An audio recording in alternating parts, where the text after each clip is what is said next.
When the old Linden Ford Dam was decommissioned in 2019, and the river behind it drawn down for the first time in 80 years, the receding water exposed acres of mud and rock that no living person had ever seen.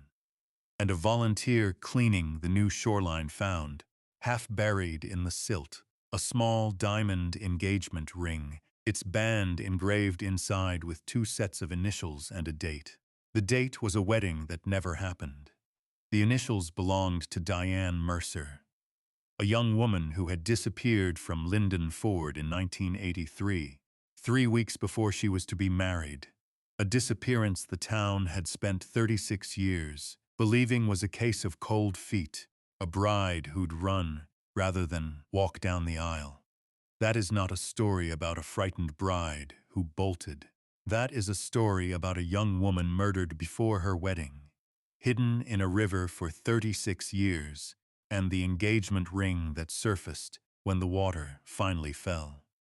But before we get to any of that, we have to go back to a New England mill town in the spring of 1983, and to the bride the town was so willing to believe had simply run. Linden Ford in 1983 was an old mill town on a New England river. The brick mills mostly quiet by then, the water that had once run them sliding dark and deep behind a hydroelectric dam built generations before. It was a town of maybe 4,000, church steeples and triple-deckers, and a river that defined everything. The town had grown up along it, worked because of it, and the deep, still water behind the old dam was as much a part of the place as the streets. Everyone knew everyone, and in the spring of 1983, everyone knew that Diane Mercer was getting married in June. Diane Mercer was 23, a hometown girl, a dental assistant who'd been saving with her fiancé for a down payment on a little house.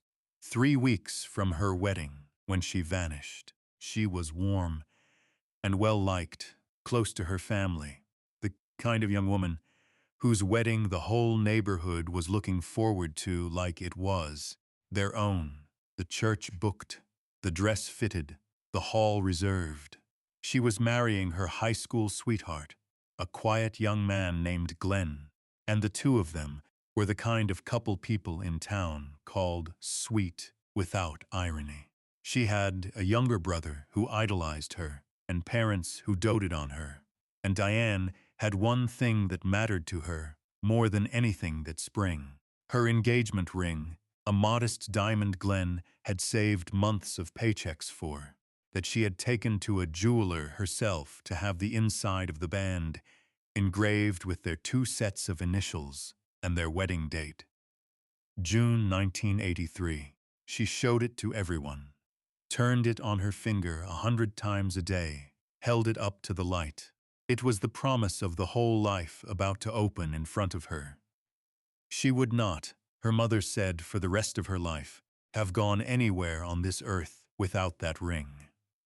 In late May of 1983, 3 weeks before her wedding, Diane Mercer disappeared from Linden Ford, and the town decided the bride had gotten cold feet and run. Here is the story the town told itself, and how easily. When Diane vanished so close to the wedding, the explanation that required the least of everyone arrived almost at once.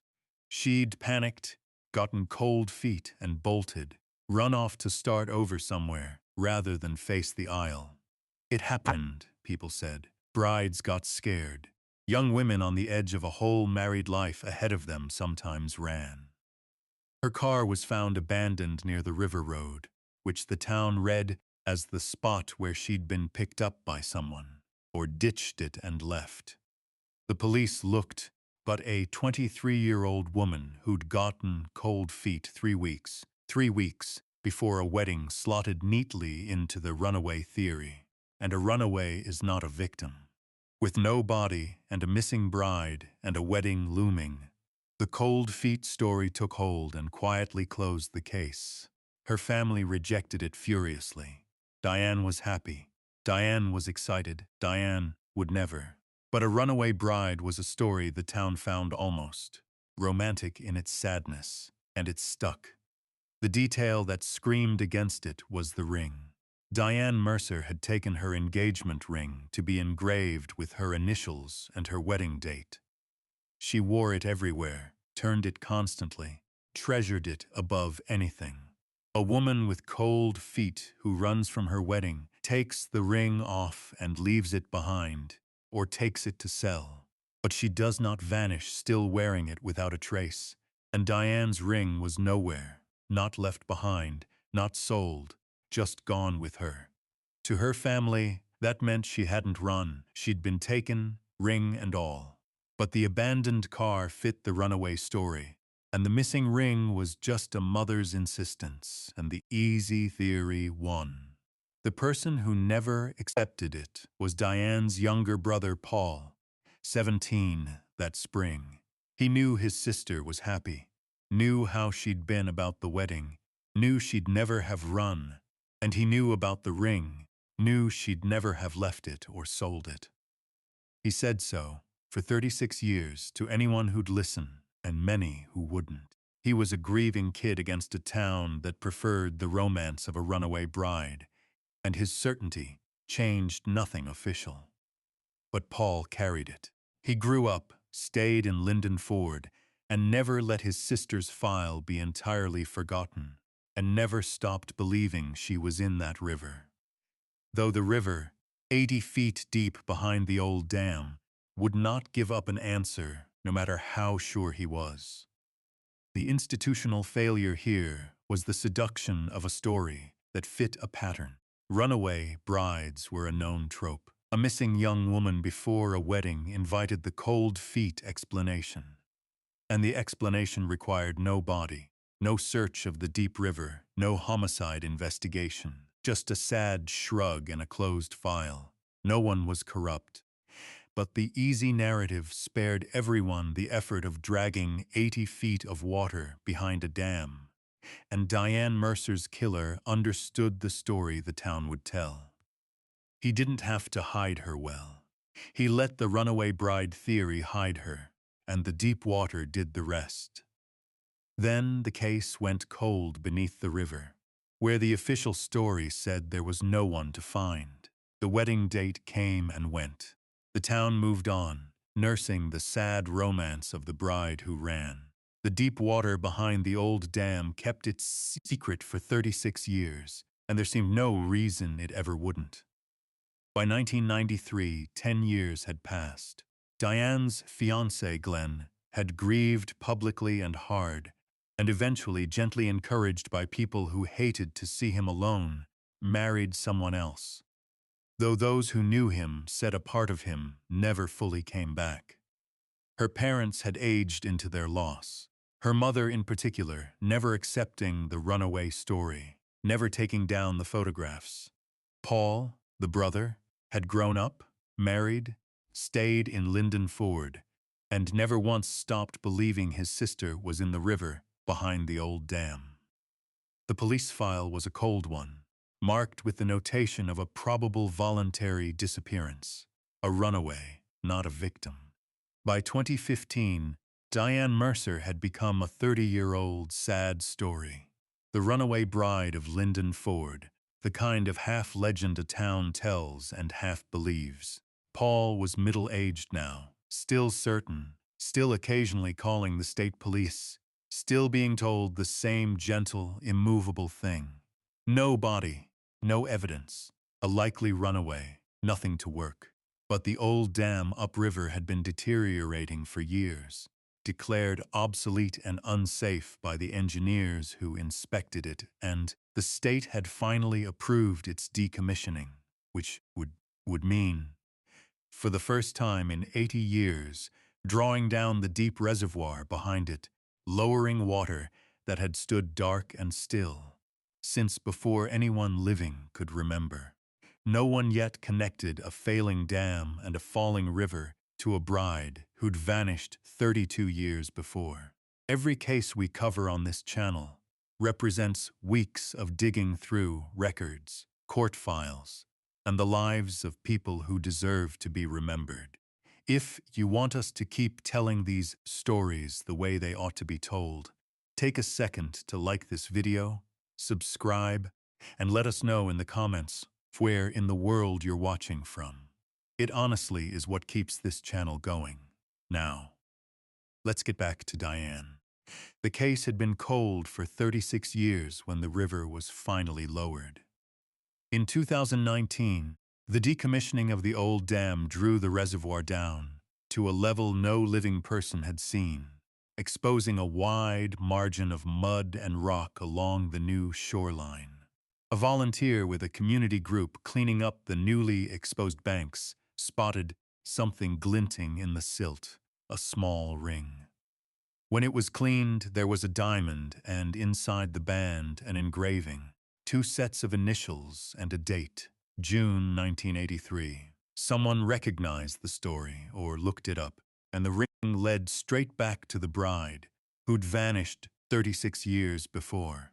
And where there was the ring, in the mud of the drawn-down river, there were also, nearby, recovered as the search expanded, the remains of a young woman. Here is the truth of how this case broke, and there was no advanced technology at its heart. Only a river lowered for the first time in 80 years, giving up what the deep water had hidden. Modern forensics confirmed what the engraved ring already told the family. The remains were Diane Mercer. She had not run from her wedding.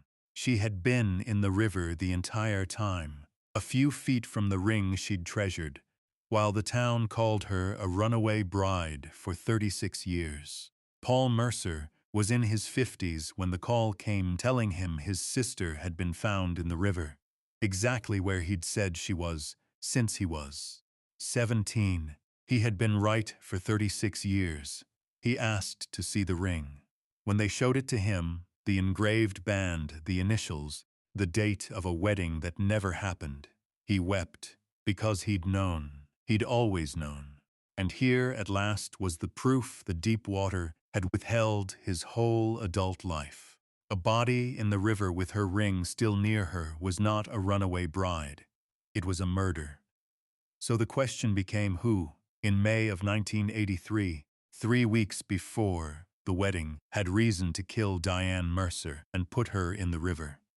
The town's eyes turned first, naturally, to the fiancé. Glenn, the partner, is always first. But the reopened investigation, with forensics and a fresh look at the old timeline, cleared him. Glenn had been demonstrably elsewhere, and had, the evidence showed, genuinely grieved. The answer was someone else, someone the cold feet story had let slip entirely out of view.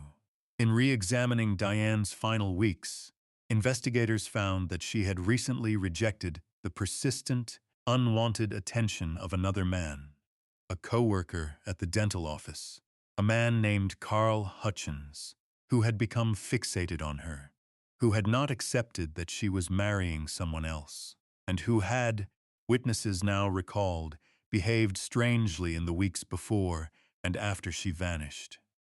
Hutchins had known her schedule, known she sometimes walked or drove the river road, and had no alibi that anyone had ever checked, because no one had ever looked at him. The runaway bride story had meant there was no killer to look for at all. Carl Hutchins was in his 70s now, long retired, living quietly in a nearby town, his fixation and the spring of 1983 never once examined. He had not been hidden behind wealth or power.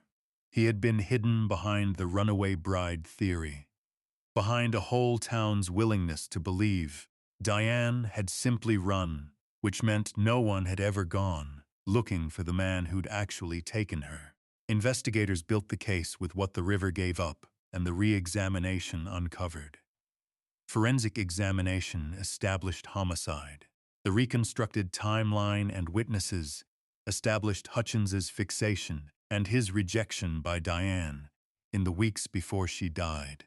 Biological evidence recovered with the remains, preserved in the cold deep water and the silt, was subjected to modern analysis and tied to Hutchins. and confront it at last. An old man certain the river would hold his secret as long as the dam stood. Carl Hutchins gave way. He admitted that he had been unable to accept Diane choosing someone else, that he had confronted her on the river road that May evening, that when she refused him a final time he had killed her, and that he had put her and her ring into the deep water behind the dam, certain that would keep her forever, and the town would tell itself the bride had simply run. For 36 years, it did exactly that. When the truth came out, Lyndon Ford had to give up a story it had almost cherished. The arrest of Carl Hutchins shocked the community, but the deeper reckoning was with the runaway bride theory itself. With how readily and even romantically the town had decided a happy, excited young woman had bolted from her wedding, rather than do the hard work of dragging the deep river or asking who had wanted her and been refused. Her family had said for 36 years that she would never have run, and never without her ring. They had been right the whole time. Carl Hutchins was convicted in 2021 and sentenced to life. And Diane Mercer, the runaway bride who never ran, was buried at last by the family who'd never stopped believing in her, with the engraved engagement ring, cleaned, restored, that had surfaced from the river to bring her home. Her brother Paul, who'd insisted since he was 17 that his sister was in that water, had a stone cut with her name and the date that was meant to be her wedding day, and beneath it the line, "She never ran. She was always here." Diane Mercer was 23 years old. She was a hometown girl saving for a little house, 3 weeks from marrying her sweetheart, who wore her engraved engagement ring everywhere and turned it on her finger, and could not wait for June. She did not get cold feet and run. She was murdered by a man who couldn't accept her saying no, and hidden in the deep river behind an old dam, and called a runaway bride for 36 years, until the water fell and gave back her ring, and with it, her. The brother who knew at 17 that she was in that river was proven right at 53, and a young woman the town had let become a sad romantic legend was finally known for what she truly was. Not a bride who ran, but one who was taken. It makes you wonder, how many missing young women were written off as runaways? Cold feet, restlessness, a wish for a different life. Because a runaway is a story that needs no search and no suspect? How many answers are sitting at the bottom of reservoirs and rivers behind aging dams right now, waiting for the water to be lowered? And what does it do to a family to have their happy, loved daughter remembered as someone who simply ran away from them? Tell us in the comments. Do you think Diane Mercer would ever have been found if that dam hadn't been decommissioned and the river drawn down? What detail stayed with you most? The engraved ring, the wedding 3 weeks away, the brother who never stopped saying she was in the water. And how many runaway cases from decades past do you believe were never anyone running at all? Justice came for Diane Mercer after 36 years, given up by a river lowered for the first time in 80 years. Stories like hers remind us that the easy, even romantic story is not always the true one, that deep water hides but does not erase, and that being found, named, and brought home, no longer a bride who ran but a daughter who was taken, is its own form of justice. If you believe that too, subscribe so you don't miss the next case. More solved cold cases are waiting in the description. Thank you for watching.